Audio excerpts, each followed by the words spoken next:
Bloodborne totally caught me by surprise. I obviously knew of its existence long before now, given that it was released in 2015, so admittedly I'm very late to the party, but it really surprised me. If you're watching this video, then my guess is you're one of two types of people. Either A, you already have a deep and abiding love of Bloodborne and you wanted to hear my take on it and possibly add your own thoughts in the comments, feel free by the way. Or B, like me, you're late to the party and you're wondering if you should give this game a chance.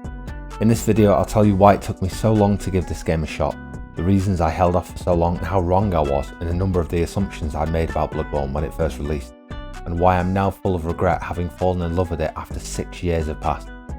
I'll also talk about the elements I feel make this game a masterpiece that should not be missed, even if you've been slow on the uptake like I was.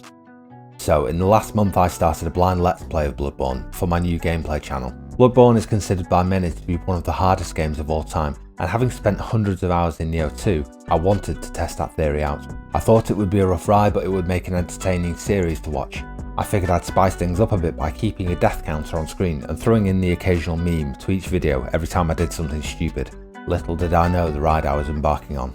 The Let's Play series is very nearly complete now, and I'm well into the Old Hunters DLC, which many believe to have some of the best boss encounters in the entire game. Some of the reasons I held off playing Bloodborne may sound strange to you, and honestly, even saying a few of these things out loud to a potential audience of hardcore fans runs the risk of me sounding foolish. But here we go. First of all, the aesthetic. My initial interpretation of Bloodborne was an old world English vibe with cobbled streets and a dark and foreboding feel to the game.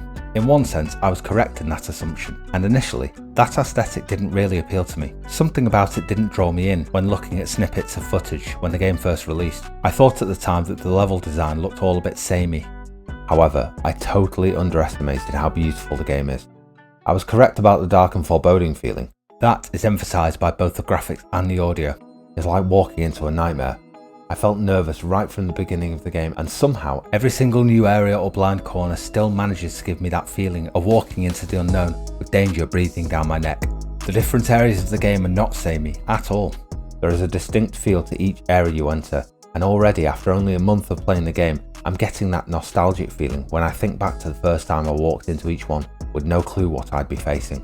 From the nightmare streets of Old Yarm, the frozen wastes of Cainhurst Castle, or the labyrinthine stairs in the research hall, each and every area of the game brings a different challenge and so many mysteries to uncover. The level design is incredible. The level of detail, the number of secrets you can so easily walk right past and not even notice if you don't take your time to investigate.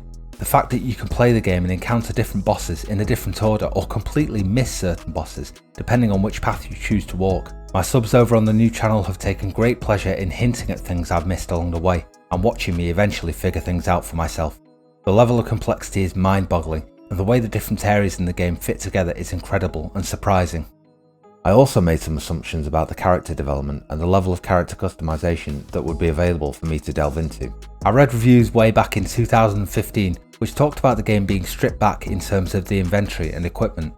So I thought that the different armor sets, for want of a better description, would not really give me the freedom to customize my character much.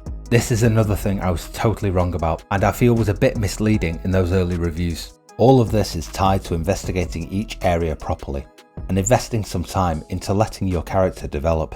There are so many different armor sets to find out in the world, and weapons for that matter, and the DLC adds even more. If you're into your fashion, you can mix and match to get the look you're after. You can build your character in a number of different ways to let you adapt your own playstyle. But none of this is apparent when you first start playing the game. I'll touch on that again later on, as it's one of the few frustrations I've felt. In terms of weapons, this is where things get really interesting. Each and every weapon has its own moveset and playstyle. If you're a veteran of the game, then I'm preaching to the choir here, but I can't overstate how awesome the weapons are and how interesting each one is to play around with. Using the weapon's trick ability to change the moveset, the timing, damage and feel of each, and combining the weapon switch midway through attack combinations is so satisfying when you land a perfect shot. The final assumption I made was to do with the story setting, the obsession with blood.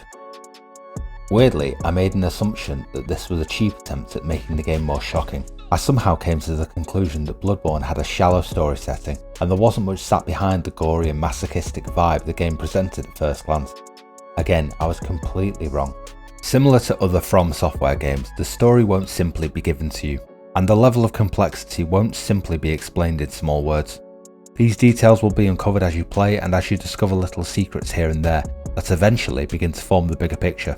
I'm still very new to the game, and I'm only now, after around 40 hours in the game, starting to piece together a feel for what's really going on. I know I've got a lot more to uncover yet, and I'm already beginning to think about my next playthrough.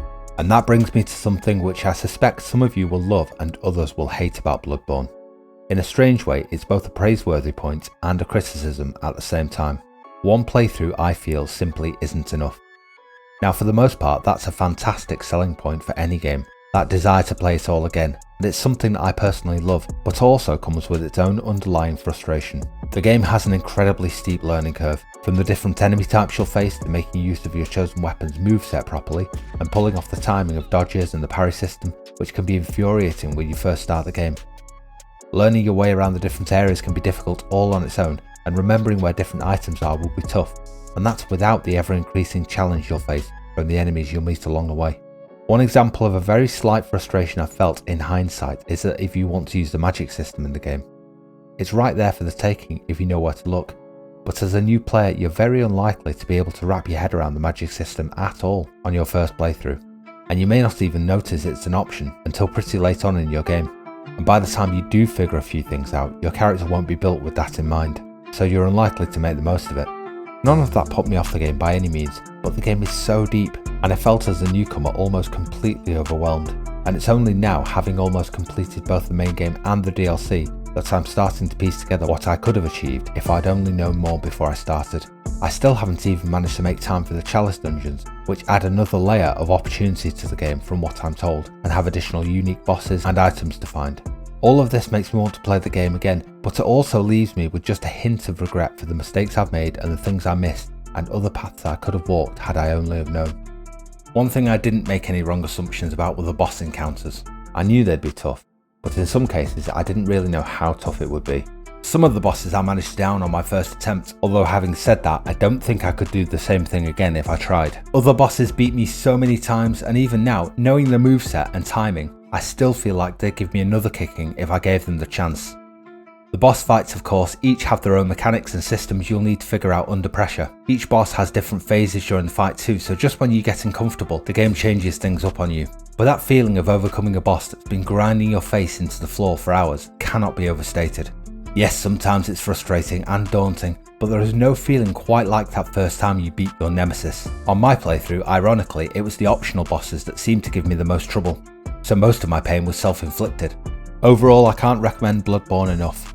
There are only a few games I could name which have left me with such a memorable and unforgettable experience, and not only that, have left me with a craving to do it all again so that I can uncover more of the world's mysteries and meet my full potential with the game.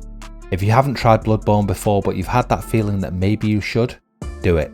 If you have a little patience with yourself and give yourself permission to fail however many times it takes, this is one game you will never forget. If you enjoy watching other gamers play and fancy watching me suffer through a blind play on Bloodborne, then I've left a link to my gameplay channel in the description for this video. If you have any thoughts on other games which are worth playing and you'd like to see me cover, let me know in the comments and I'll take a look. Leave me a like and comment if you don't mind, sub if you're new, and I'll wrap it up there. Thank you for watching, take care, stay safe, bye bye now.